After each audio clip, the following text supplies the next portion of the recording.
I love the fresh start that comes with January. We've had time to rest and relax regardless of what holiday you celebrate. January brings this sense of hope, and it also comes with every thought leader sharing their trends for the new year.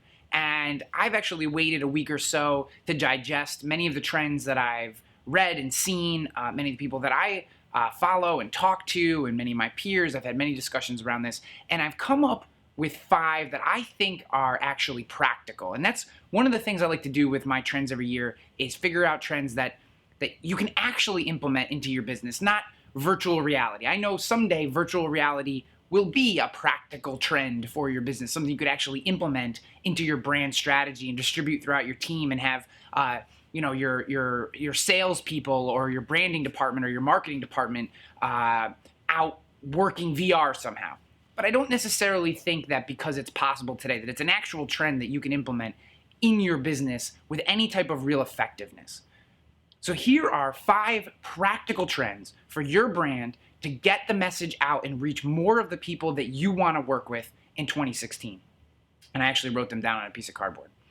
The first one is content syndication.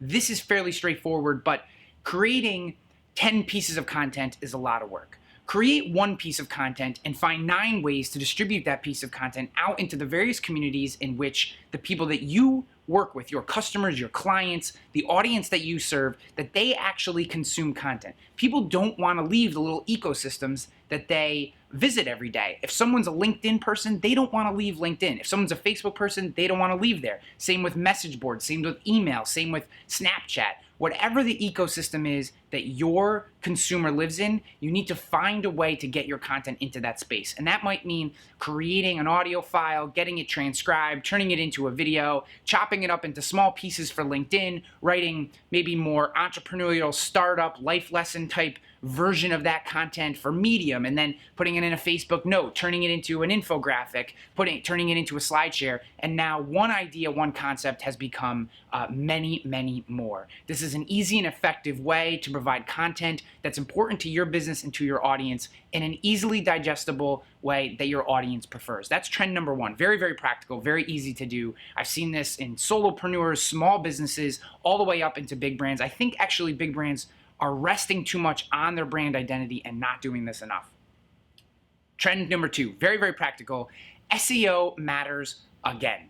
I think in the bite-sized micro-content movement, we have lost the fact that long-tail search is an incredibly powerful way of getting people back to our site, back in front of our content. I do this all the time with my own work, with my clients' work, with my company's work.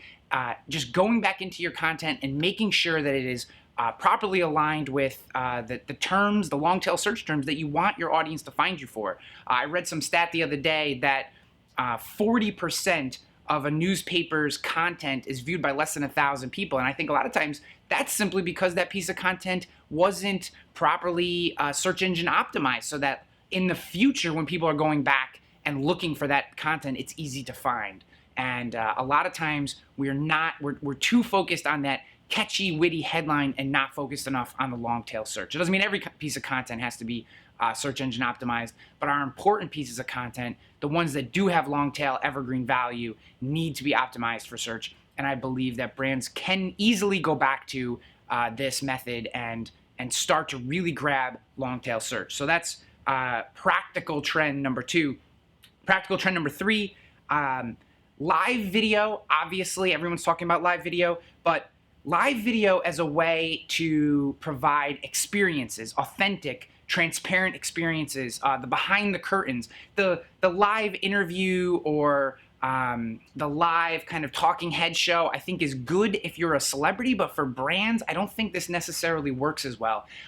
I think where live could really provide an incredible benefit is in that behind the curtain look, that rare moment where maybe the CEO comes down into the office floor and starts mingling with and talking strategy with maybe a new hire.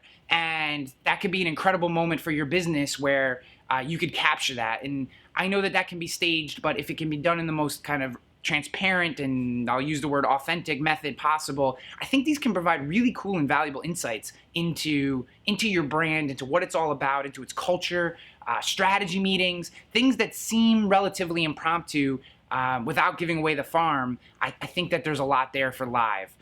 That's the trend that I find very practical, but also very effective. Trend number 4, unscalable human experiences. This is going to sound crazy coming from a marketer, right? Because it's all about scale, scale, scale.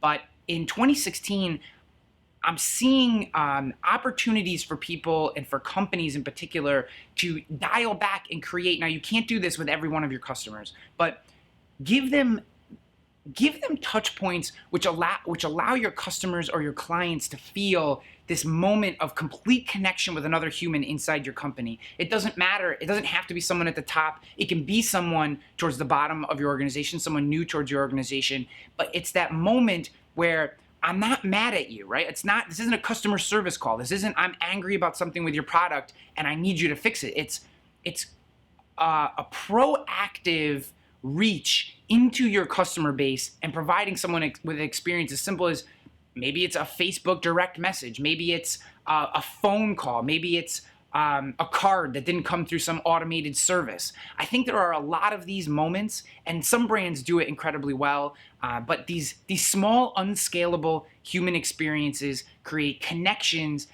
and essentially they create ambassadors, or potentially create ambassadors for your business, which is it's a marketing method that will never have an ROI that you can track, but is incredibly, incredibly powerful and incredibly important. So thinking about unscalable human experiences, building a few of these into your method. And the last, and actually I stole this one from Mark Schaefer, it's micro stories, or what I like to call breadcrumbs. And this is the idea, again, this goes a little bit back to content syndication, but it's slightly different. You create one incredible story, whatever that is, whatever that story that needs to be told about your business. You create that story, and then you take tiny little pieces of content that tell a piece of that story, but draw people back into the larger story. And this allows, and why I say I stole this from Mark Schaefer is, he was talking in context of during the day when we're at work and we log into Facebook quickly. We're not looking for that 3,000 word story or that 8-minute video. We are looking for the little piece, the little nugget, the little piece of information, the little piece of entertainment. And if we can break that larger story up into those little pieces, and essentially what this breadcrumbs idea is fitting content into the lives of our consumers at the time that they want to consume it. So they don't want the 8-minute video at 11 o'clock in the morning. They want the 35-second funny clip or outtake from that video that says, hey, when you get home, bookmark this link so when you get home, you can watch the full version of this. And thinking about how we position our content to people at the time in the method or format that they want to view it in that moment. So this idea I'm calling breadcrumbs, but this is the 5th practical trend that I see. All of these things incredibly easy to implement in terms of it just takes a strategy. There isn't some huge technology need. This is really just strategic thinking around things that you're most likely already doing and finding ways to better grow your brand, your message, deliver that to the audience, educate, entertain, and inspire them to become true evangelists of your business. My name is Ryan Hanley. I am always happy to talk to you guys. I love delivering my trends every year. I hope you have a wonderful 2016. And if you want to get a hold of me, just visit ryanhanley.com and you can find everything you need to know. Here's to a great 2016. I'll catch you on the flip.